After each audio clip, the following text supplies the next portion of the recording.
आज की इस वीडियो में हम जानेंगे रेजिस्टेंस के बारे में, रेजिस्टेंस से जुड़े हुए कुछ लॉस के बारे में और टेम्परेचर का रेजिस्टेंस पर क्या इफेक्ट होता है और ओम्स लॉ के बारे में। जैसे कि डेफिनेशन में बताया गया है कि resistance is the property of a substance due to which it oppose the flow of electricity through it. मतलब ये है कि रेजिस्टेंस किसी भी सब्सटेंस की वो प्रॉपर्टी होती है जो कि उसमें इलेक्ट्रिसिटी के फ्लो होने का अपोज करती है। इसको और अच्छे से समझने के लिए हम कंडक्टर्स और इंसुलेटर को समझते हैं। कंडक्टर्स क्या हैं? कंडक्टर्स वो सभी मटेरियल्स होते हैं जिनमें इलेक्ट्रिसिटी का फ्लो बहुत आसानी से होता है।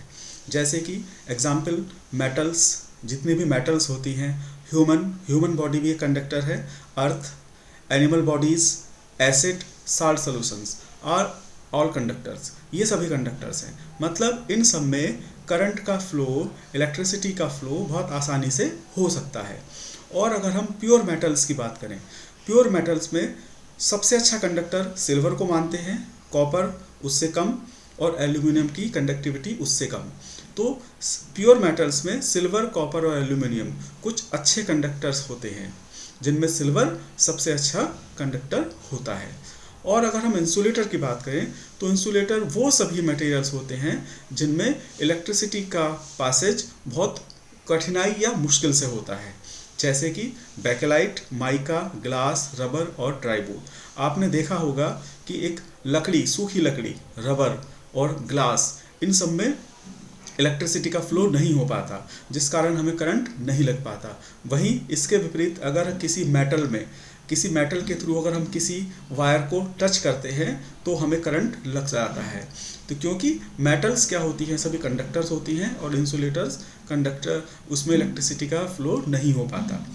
इसको हम कोरिलेट इसलिए करा है हमने रेजिस्टेंस से, क्योंकि कंडक्टर्स, रेजिस्टेंस क्या है? रेजिस्टेंस किसी भी सब्सटेंस की वो प्रॉपर्टी है जो कि उसमें करंट के फ्लो होने का, इलेक्ट्रिसिटी के, इलेक्ट्रॉन्स के फ्लो होने का अपोज करती है। अब हम बात कर रहे हैं कंडक्टर्स में इलेक्ट्रिसिटी बहुत आसानी से फ्लो होती है, तो इसका मतलब क्या हुआ कि सभी कंडक्टर्स में रेजिस्टेंस की वैल्यू बहुत कम होती है, क्योंकि इसी वजह से उसमें जो इलेक्ट्रॉन्स हैं वो आसानी से फ्लो हो पा रहे हैं।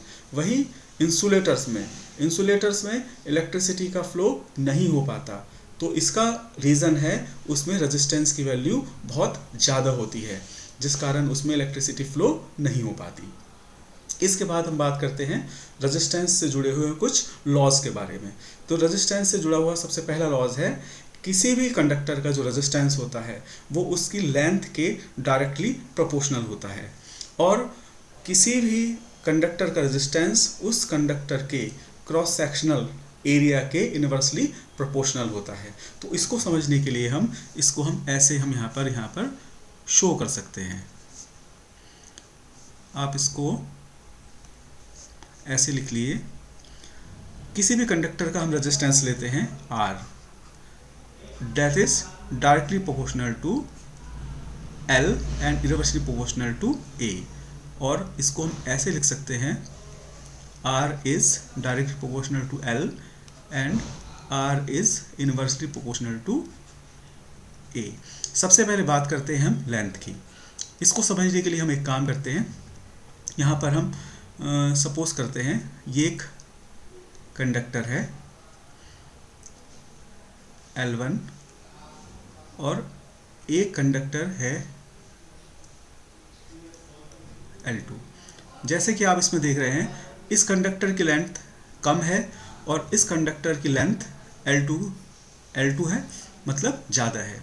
तो अब हमें देखा है हमने इसके लॉज में, किसी भी कंडक्टर को जो रेजिस्टेंस होता है वो लेंथ के डायरेक्टली प्रोपोर्शनल होता है। मतलब अगर लेंथ बढ़ेगी तो रेजिस्टेंस बढ़ेगा, लेंथ घटेगी तो रेजिस्टेंस घटेगा।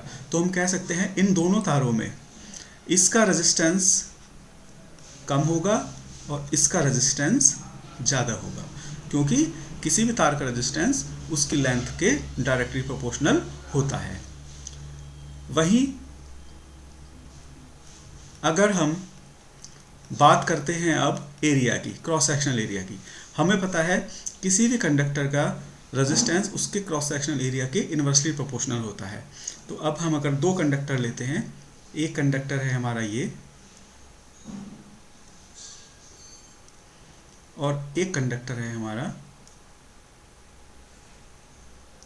ये। इसका क्रॉस सेक्शनल एरिया है A1 और इसका क्रॉस सेक्शनल एरिया है A2। आप इन दोनों में देख सकते हैं कि जो पहला वाला कंडक्टर है इसका क्रॉस सेक्शनल एरिया कम है और इसका क्रॉस सेक्शनल एरिया ज़्यादा है। तो हम ये कह सकते हैं कि इस वाले तार का जो रेजिस्टेंस होगा वो ज़्यादा होगा और इस वाले तार का जो रेजिस्टेंस होगा वो कम होगा, क्योंकि एरिया रेजिस्टेंस एरिया के इन्वर्सली प्रोपोर्शनल होता है। जैसे जैसे एरिया घटेगा तार का रेजिस्टेंस बढ़ेगा और जैसे जैसे एरिया बढ़ेगा रेजिस्टेंस कम होगा। और इस रिलेशन को हम यहाँ पर लिख देते हैं R is equal to rho L upon A, where rho is the resistivity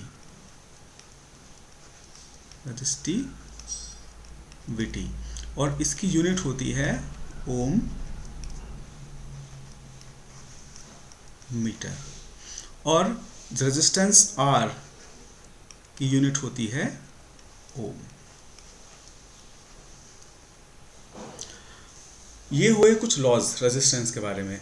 अब हम समझने की कोशिश करते हैं कि effect of temperature on resistance, temperature का रेजिस्टेंस पर इफेक्ट क्या होता है और वो कैसे होता है।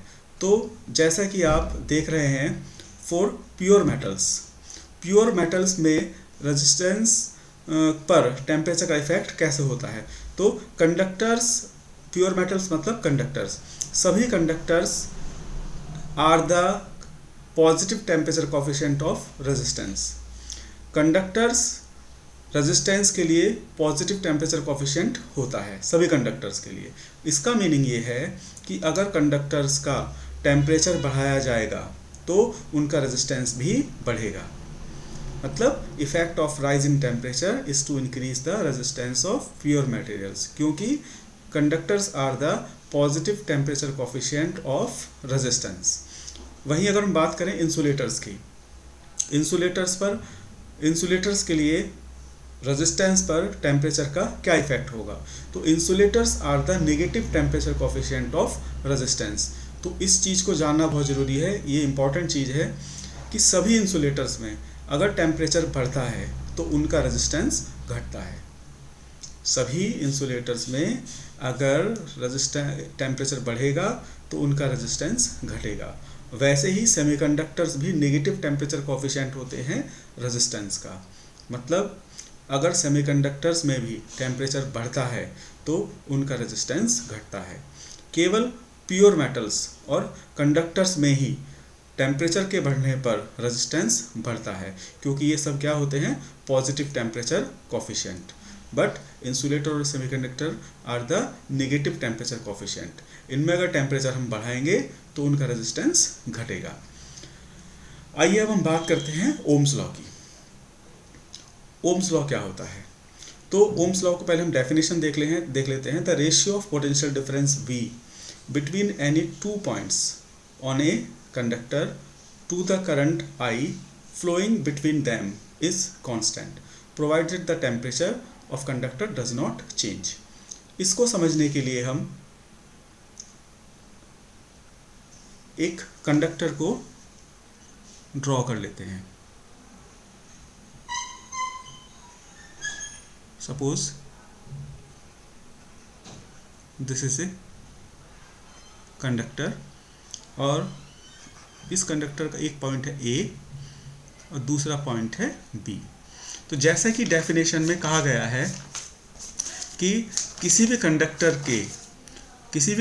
के ratio of potential difference between any two points, मान लिया हमने ये कंडक्टर है और इसके दो पॉइंट्स हैं A और B, तो इन दोनों पॉइंट्स A और B के बीच का पोटेंशियल डिफरेंस, दैट इज हम लिख लेते हैं VAB और उसको हम मान लेते हैं V।